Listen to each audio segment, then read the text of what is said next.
샬롬. 하나님의 때를 준비한 사람, 때를 위해 준비한 사람 모세 세 번째 시간이 되었습니다.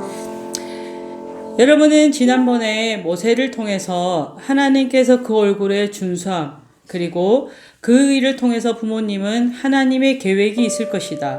그래서 그 아이를 최대한 보호하려고 했는데 그 아이가 더 이상 숨길 수 없게 되었을 때, 내 아내 품 안에서 내가 보호할 수 없을 때 정말 하나님께서 어떻게 하실지를 믿음으로 갈대 상자에 넣어서 보낸 것을 보게 되었습니다. 그리고 누나 미리암을 통해서 보냈지만 그 아기가 바로의 딸에게 가게 되었고, 그 일 또한 하나님의 선한 계획으로 바로의 딸은 틀림없이 히브리인의 아이인 것을 알면도 불구하고 모세를 보호하게 됩니다. 그리고 히브리 어미에게 보내고 그 어미에게 다시 때가 되어서 기를 때까지 돈을 주고 나중에 데리고 오라고 합니다.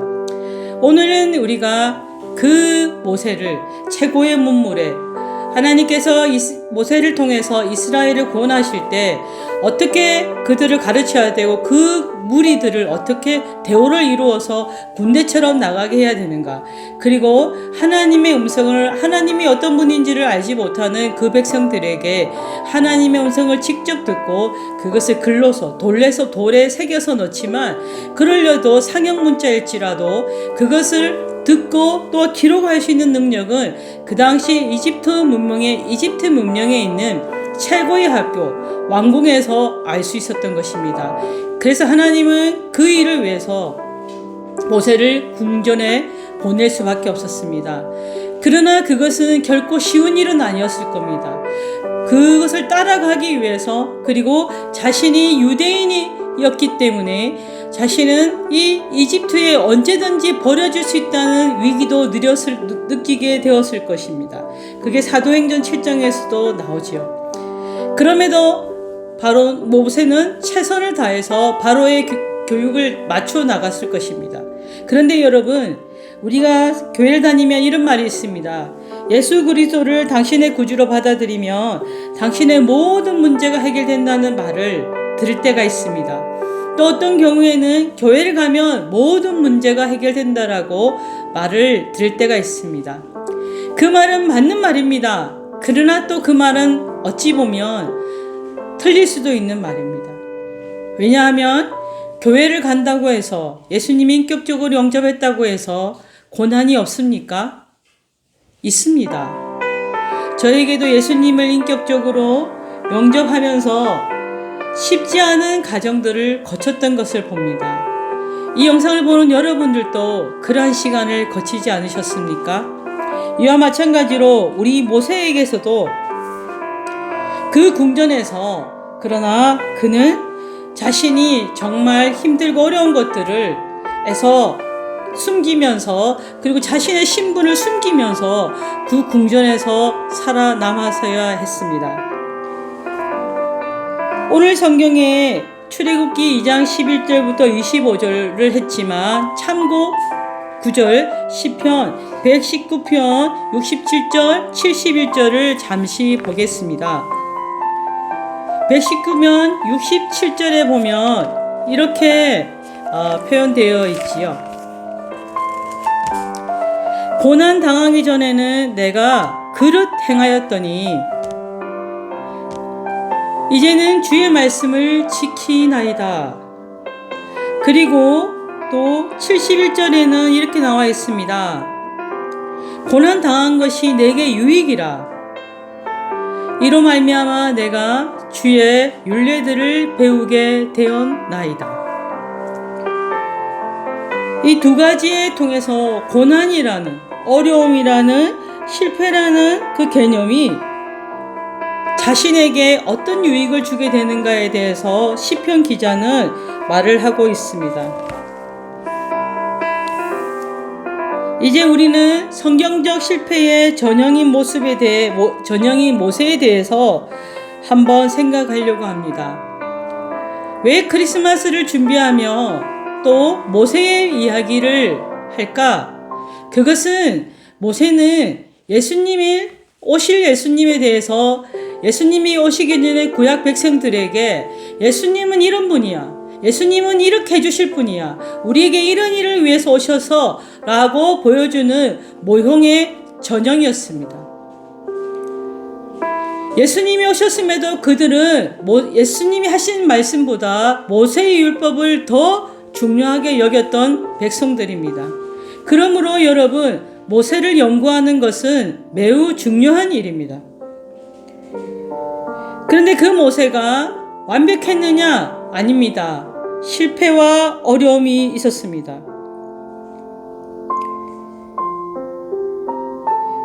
모세도 이제 그 왕궁에서 떠나야 하는 어려움을 겪게 됩니다.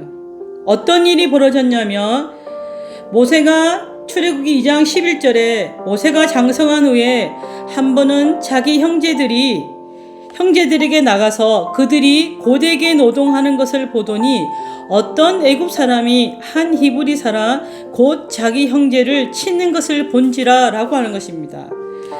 컸습니다. 이제 10절과 11절 사이에는 시간이 흐른 것입니다. 그런데 어느 날 자기가 자기 백성들에게 자기 형제들이 어떻게 살고 있는가를 보러 궁전 밖을 나갔다는 것입니다. 근데 그게 그 형제들이 서로 싸우는 것을 보았습니다. 보통 여러분들은 그러한 상황이라면 어떻게 하십니까? 근데 모세는 여기에 엄청난 일을 벌입니다. 12절에 보면 좌우를 살펴 사람이 없음을 보고 그 애굽 사람을 쳐 죽여 모래 속에 감추니라 라고 하고 있습니다. 왕자이지만 그는 모든 상황들이 사람들이 서로 있었을 것인데 불구하고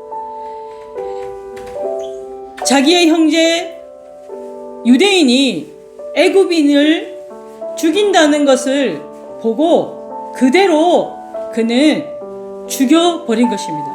그 죽인 것도 모자라서 그는 숨겨버립니다. 모래 속에 숨겨버립니다. 그것은 결국 무슨 말일까요? 그는 인간적인 수단을 사용했다는 것입니다. 하나님이 자기를 부르셨고 하나님이 자기 어떤 계획이 있는다는 것을 틀림없이 어머니한테 배웠을 것인데 이 모세는 자기 형제를 돌아본 것까지는 좋았지만 그 순간에 자기의 감정대로 자기의 생각대로 행위를 그리고 가장 무서운 살인의 죄를 저질렀습니다. 그리고도 그걸 숨기려고 하였습니다. 우리에게는 이런 일이 없었을까? 중요한 것은 여러분, 어떤 일을 이룰 때 그건 내가 너 때문에 너를 위해서였어. 우리는 항상 그런 일을 많이 합니다. 그런데 너를 위해서였지만 그것을 이루는 시기가 때가 되지 않았을 때는 기다림과 인내와 그리고 계속 고민하며 함께 나누어야 될 시간이 필요합니다. 그런데 모세는 이때 그때는 자신의 일은 알았지만 이 때가 아닌 걸 알면서도 불구하고 그 시기를 하나님의 시기가 아닌 자기의 때로 자기의 시간으로 그리고 자기의 방법으로 처리하였던 것을 봅니다. 아무도 모르겠지. 내가 숨겼으니까. 그리고 또한 내가 애굽 사람을 죽인 것은 히브리 사람들을 위해 있고 유대인들을 위해 있기 때문에 나를 이해해 줄 거야 라고 생각하는 것이었습니다. 그것은 진정한 방법이 아닙니다. 성경에 예수님께서 십자가씩 돌아가시기 전에 잡혔을 때 그 옆에 베드로가 예수님을 잡으려 오는 병사의 길을 쳤습니다. 그때 예수님께서 하신 말씀 기억나십니까? 사단아 라고 했습니다. 그리고 예수님은 도리어 베드로를 꾸중하고 그의 길을 다시 치료해 주십니다. 예수님은 절대 자신의 방법으로 일을 해결하지 않으셨습니다. 하늘 아버지께서 더 많은 군사를 데려오실 수 없다고 생각했느냐? 라고 꾸짖으시면서 예수님은 그대로 끌려가십니다. 모세는 당시 세상의 관점에서 보면 최고의 이력의 소유자입니다. 최고의 교육기관에서 배웠습니다. 힘있는 지도자였고 웅변가였고 중요한 인물이었으며 용모 또한 매력적이었을 것입니다. 그런데 그는 사람들이 충실한 하나님의 백성이 되기 전에는 어느 누구도 이 사람을 적절하게 지도할 수 없는, 모세는 자신에게 주어진 일이 하나님의 인도하심에 따라 순종하는 일이라기보다는 하나님의 대신에 내가 일을 한다고, 내가 하나님이 지금 여기 없으시니까 이 땅에 내가 하나님의 일을 해주겠어. 우리가 이렇게 종으로 있을 민족이 아니야. 근데 내가 이걸 처리해버리겠어 라고 하는 그런 생각을 했음이 틀림없습니다. 우욱하는 마음이 있었다는 것입니다. 하나님은 다음날 나갔을 때 또 싸우니까 이번에는 히브리 사람들끼리 싸우는 거 보고 말합니다. 너가 어찌하여 동포를 치느냐? 틀린 말은 아니죠. 근데 그가 이렇게 얘기합니다. 누가 너를 우리를 다스리는 자와 재판관으로 삼았느냐? 너가 애굽 사람 죽인 것처럼 나도 죽이려느냐? 여러분, 절대 옳은 방법으로 하지 않은 것은 언젠가는 그 사람이 저 사람은 또 그런 방법으로 나에게 할 것이야 라고 생각할 수가 있습니다. 그것은 결코 진정한 지도자가 될 수가 없습니다. 사역을 하면서 많은 갈등이 있을 때가 있습니다. 저에게도 하면서 따뜻한 손 선교 센터를 하면서도 때로는 유혹이 있습니다. 하나님께 물었을 때 하나님께서 아니야 기다려 라고 얘기를 하는데도 사람들이 계속해서 저에게 하나님이 그렇게 자기들한테는 얘기를 안 했다고 하면서 저보고 그냥 하세요 라고 하는 이야기들도 있었습니다. 그러나 하나님이 하시지 않으면, 하나님의 방법이 아니면 절대 나중에 그것은 틀림없이 위험이 옵니다. 오늘 우리 모세는 그 위험을 경험하게 됩니다. 바로가 이 일을 듣고 모세를 죽이고자 하여 찾는지라 모세가 바로의 낯을 피하여 미디안 땅에 머물렀다라고 얘기하고 있습니다. 그것은 그는 광야로 가게 되었다는 의미와 마찬가지입니다.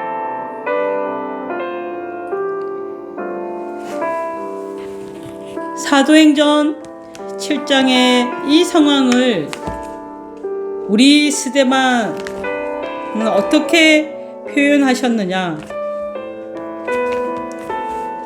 사도행전 7장을 제가 함께 잠시 펼쳐보겠습니다.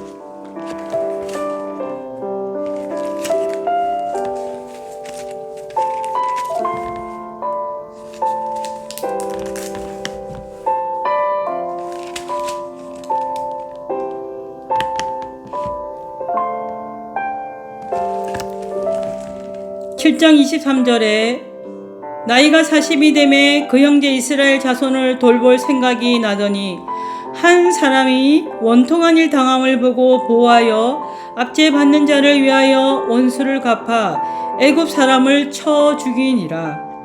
그는 그의 형제들이 하나님께서 자기의 손을 통하여 구원해 주시는 것을 깨달으리라고 생각하였으나 그들이 깨닫지 못하였더라. 이튿날 이스라엘 사람끼리 싸울 때에 모세가 와서 화해시키려 하여 이르되 너희는 형제인데 어찌 서로 해치느냐 하니 그 동물을 해치는 사람이 모세를 밀어뜨려 이르되 누가 너를 관리와 재판장으로 우리 위에 세웠느냐? 너가 어제는 애굽 사람을 죽임과 같이 또 나를 죽이려 하느냐?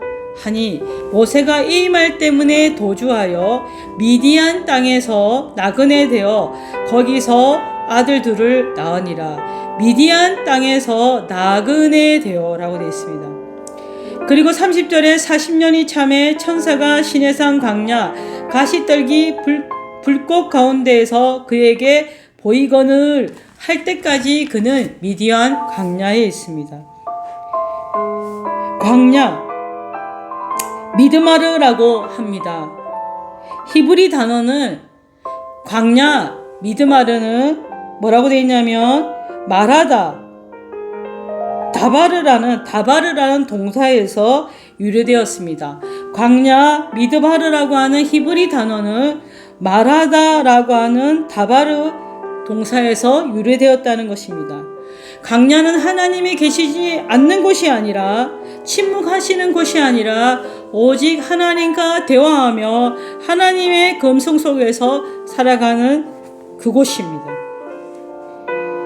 이스라엘이 광야에서 방황하더라도 그가 호위하시며 보호하시며 자기 눈동자같이 지키셨다라고 말하고 있습니다. 신명기 32장 10절에 그렇게 되어 있습니다. 하나님께서는 40년이 찬 모세를 다시 광야로 보내셔서 그에게 새로운 장소에서 새로운 교육을 하게 됩니다. 미디안 땅에 정착한다는 것입니다. 미디안 땅에. 왜일까요? 모세의 역할은 이스라엘 백성들을 이집트 안에서만 계속 두고 있는 것이 아니라 그들을 다시 이집트에서 건져내어서 이제 약속의 땅에 가기 전까지는 그를 광야에서 훈련시켜야 하기 때문에 모세는 그 당시는 알지 못하지만 나중에 그는 깨닫게 됩니다. 나를 미디안 땅에 나오게 한 이유는 이 모든 진리를 알게 하시고자 하는 것입니다.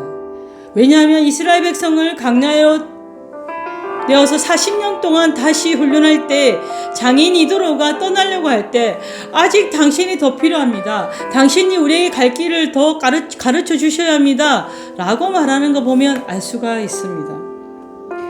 그러나 그는 그 광야에서 휴가나 안식을 고려한 것이 아니라 깊은 내면의 치유, 그 성품의 단련 필요했던 겁니다. 당시 모세의 직업이 뭐였냐면 양치기였습니다. 이 고독한 땅에서 모세는 대부분의 시간을 장인의 양떼를 돌보는 데 사용했다는 것을 출애굽기 3장 1절에 보면 알 수가 있습니다. 그때를 이드로의 양떼를 치더니 그때를 광야 서쪽으로 인도하여 하나님의 산 호렙에 이르매라고 되어 있습니다. 가장 훌륭한 애굽의 교사에게 교육받았고 정치적인 힘과 사치를 즐기며 살던 사람이었습니다. 그런데 그는 장차 할 일을 위해서 하나님께서 그의 죄로 인해 갔지만 그를 깊은 단련을 위해 광야로 보내셨습니다. 근데 너무나 감사한 것은 그 모세가 주님이 오실 때 여호와의 사자가 불꽃 가운데에 가시떨기 나무에 불이 붙었으나 그 꺼지지 않은 떨기나무에 불이 붙었으나 그 떨기나무가 사라지지 아니한 그 상황 속에 나타난 그 하나님의 사자와 하나님의 음성을 듣기 전까지 모세는 그 양치기 일을 꾸준히 하고 있었다는 것입니다. 많이 고민했을 것입니다. 발버둥 쳤을 것입니다. 그러나 그는 어느 순간 자신의 일을 받아들이고 있었습니다. 광야는 그런 곳입니다. 그래서 어떤 분은 광야는 4개의 박사가 되는 과정이라고 얘기합니다. 첫째는 무명 박사. 그는 한때 유명인사였습니다. 그러나 모세는 말 못하는 짐승과 지저분한 양떼들과 그 일들을 말없이 수행하고 있었습니다. Nothing. 어제도 얘기했지만 모세는 그 유명한 자리 모든 것을 가졌어 라고 하는 그 자리에서 nothing. 난 아무것도 아닙니다. 그 주목받던 사람의 눈길에서 동물들과 자연 속에서 그는 낮은 자의 삶을 살았습니다. 그리고 이제 모세는 자신의 하나님의 때가 아닌 자신의 때로 그 역사를 바꾸려 했던 것을 시간 박사를 되었습니다. 그 시간 박사는 하나님의 때를 기다리는 사람이라는 겁니다. 할 수가 없습니다. 여러분 또 저를 아시지만 제가 사역을 하면서 10번 넘는 사임을 하려고 했던 것은 그 당시 나의 사역과 나의 위치와 나의 어떤 갖는 부담을 인정하기 싫었던 것입니다. 도망가고 싶었습니다. 그러나 하나님께서 그 모든 가정마다 기적적으로 머물게 하시며 저에게 하신 것은 아니야, wait, 기다려. 지금은 아니야. 지금은 아니야. 하나님은 더 낮아진 삶을 요구하셨습니다. 이제서야 제가 여기 와서 사역을 하면서 배운 것은 내 힘으로 할 수 있는 건 아무것도 없다. 그리고 하나님 당신께서 하시길 원하십니까? 아무리 주변에 많은 사람들이 이야기를 해도 그 소리는 중요한 게 아닙니다. 하나님께서 예수님께서 이 땅에 오셔서 우리를 위해 하신 일이 무엇입니까? 이적을 생각하십니까? 이적이 아닙니다. 예수님은 우리를 위해서 기도하셨습니다. 아기 예수로 오신 그 예수님께서는 사람들이 보이지 않는 화려한 곳, 보이는 화려한 곳이 아니라 아무도 보지 않는 그곳에서 오신 그 아기 예수. 그리고 30년의 삶을 목수의 아들로 사셨지만 그분은 그 시간에 너희들 내 때만 되면이 아니라 그 하루하루의 삶을 하나님의 의를 이루기 위해서 사셨다는 것입니다. 그 시작이 크리스마스라는 것입니다. 모든 하늘의 영광 버리시고 이 땅 낮고 낮은 곳에 오신 그 날이 크리스마스라는 것입니다. 모세는 그 처절한 인내를 기다리는 그곳 광야에서 그 외로움, 고독 박사로 된 것입니다. 침묵의 심오함과 고독을 배우게 되었습니다. 절대 쉽지 않았을 것입니다. 얼마나 불편했을까요? 근데 모세가 그 불편함을 얼마나 잘 이겨냈냐면, 여러분, 모세가 이스라엘 백성들을 끌고 광야로 나갔을 때, 홍해 건넜을 때 막 기뻐하고 찬양하고 했던 그들이 조금만 물이 없고, 조금만 먹을 게 없고, 조금만 배고프고, 아니 배는 부르지만 먹을 것은 있지만 그 이집트에서 먹던 고기가 생각날 때 매 순간 불평을 했습니다. 모세는 불평하고 싶지 않았을까요? 모세는 먹고 싶지 않았을까요? 모세는 목마르지 않았을까요? 그러나 불구하고 모세는 그 광야의 생활 동안 외로움과 그리고 무명과 시간, 고독, 그 모든 것을, 그리고 불편한 모든 것을 하나님과 동행하는 기쁨으로 이겨낼 수 있었다는 것입니다. 바로 그 예수님께서 이 땅에 오셨습니다. 그 예수님은 보이지 않는 그 시간 동안 우리를 위해서, 예수님은 왜 나에게 이런 일이라고 우리는 늘 예수님께 불만하지만, 예수님은 우리가 겪어야 될 인류의 모든 아픔, 모든 슬픔, 모든 고통, 모든 배신을 다 경험하셨다는 것을 잊지 마시기 바랍니다. 우리는 그 예수님께 찬양과 경배를 드리며, 모세는 그 일을 위해서 이스라엘 백성을 오직 하나님의 나라의 이 백성이 되게 하시고자 자신의 40년 또한 40년 80세의 삶까지를 그렇게 이겨내었다는 것입니다. 오늘 여러분은 어디에 있습니까? 여러분은 지금 광야에서 무엇을 준비하고 있습니까? 여러분은 어느 정도 낮아지고 있습니까? 우리는 어느 정도 나를 무너뜨렸습니까? 우리의 지금 시간은 누구를 향해 달려가고 있습니까? 여러분의 고독은 무엇을 위한 고독입니까? 그리고 우리의 불편은 어떤 때를 위한 불편입니까? 오직 하나님의 때를 위한, 그리고 인류의 구원을 위해 이 땅에 오신 예수님이 우리를 통해 하실 일, 그 때를 위해 여러분 함께 그 길을 걸어가기를 소망합니다.